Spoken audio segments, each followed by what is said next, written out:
Oke, assalamualaikum warahmatullahi wabarakatuh. Kembali lagi di mata pelajaran layanan lembaga keuangan syariah. Jadi di sini hari ini kita akan membahas tentang perbankan, yaitu tentang bank syariah versus bank konvensional. Jadi hari ini kita akan bahas tentang perbankan syariahnya terlebih dahulu. Oke, jadi kalau kalian lihat perbankan syariah, pasti ada pertanyaan yang muncul tentang apa aja sih produk yang ada di bank syariah gitu kan.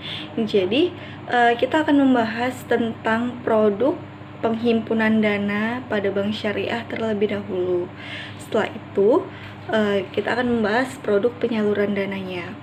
Jadi silakan ditonton video ini sampai akhir dan penjelasannya bisa kalian catat nanti, oke? Oke, hari ini kita akan membahas tentang penghimpunan dana bank syariah. Jadi apa sih itu penghimpunan dana? Penghimpunan dana berarti secara singkatnya bisa dikatakan mengumpulkan dana dari masyarakat atau dari nasabah. Dan di sini prinsip operasionalnya atau akadnya yaitu menggunakan 2 akad saja. Ada akad wadiah dan ada akad mudharabah. Sedangkan untuk produknya, untuk produk penghimpunan dana, biasanya itu berbentuk giro, tabungan, maupun deposito. Yang pertama, kita akan membahas tentang akad wadiah terlebih dahulu.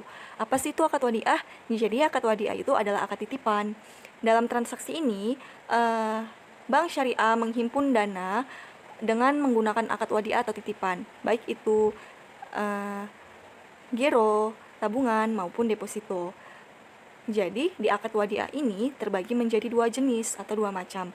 Yang pertama ada akad wadiah al-amanah. Ingat aja di sini, amanah berarti kan harus dijaga ya. Jadi, wadiah al-amanah ini akad titipan berupa barang ataupun uang dari nasabah yang tidak boleh dipergunakan atau dimanfaatkan oleh bank. Jadi di sini bank hanya sebagai tempat penitipan oleh nasabah gitu.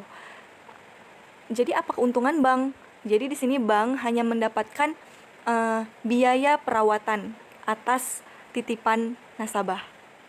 Lalu yang kedua ada akad wadiah yad damanah. Oke, di wadiah yad damanah ini kebalikan dari al-amanah. Di wadiah yad damanah di sini nasabah menitipkan uang ataupun barangnya dengan syarat atau dengan kontrak di awal disebutkan si bank boleh menggunakan atau memanfaatkan barang ataupun uang yang dititipkan oleh si nasabah. Tidak ada perjanjian keuntungan di sini. Jadi keuntungannya itu itikat baik dari bank, yaitu bank akan memberikan bonus kepada nasabah tetapi tidak dijanjikan di awal. Bonusnya juga tidak ditentukan besarnya berapa. Jadi berapa yang didapat oleh bank, nanti bank akan memberikan bonus kepada nasabah atas dasar kebaikan nasabah yang memperbolehkan bank memanfaatkan barang titipannya. Lalu kita masuk ke akad kedua, yaitu akad mudharabah. Di sini pasti udah familiar banget nih sama akad mudharabah. Jadi akad mudharabah itu akad kerjasama antara si bank dengan si nasabah.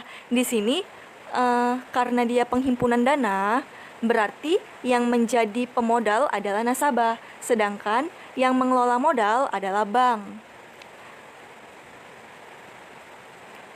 Dengan ketentuan, dengan keuntungan yang disebut dengan bagi hasil. Jadi di sini nanti bank akan memberikan bagi hasil sesuai dengan persentase di awal perjanjian oleh si nasabah.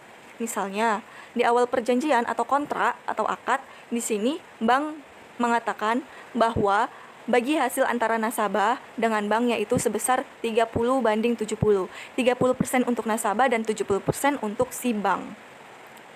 Akad mudharabah ini juga terbagi ke dalam 2 macam atau 2 jenis. Yang pertama ada mudharabah mutlaqah. Mudharabah mutlaqah itu di sini nasabah memberi kebebasan kepada bank untuk mengelola modalnya atau uangnya untuk usaha apapun, asalkan tidak usaha itu tidak yang usaha haram ya, yang tidak melanggar syariat Islam. Lalu yang kedua ada mudharabah muqayyad. Di sini nasabah membatasi untuk menggunakan uangnya atau modalnya pada usaha tertentu. Miss, maksudnya gimana sih gitu kan? Apa sih bedanya mutlaqah dengan muqayyad? Jadi maksudnya di sini di pemodalan ini Kalau yang mutlaqoh, nasabah membebaskan bank. Jadi bank terserah bank mau menggunakan uang itu untuk modal usaha apa. Sedangkan kalau mudharabah muqayyad ini nasabah membatasi.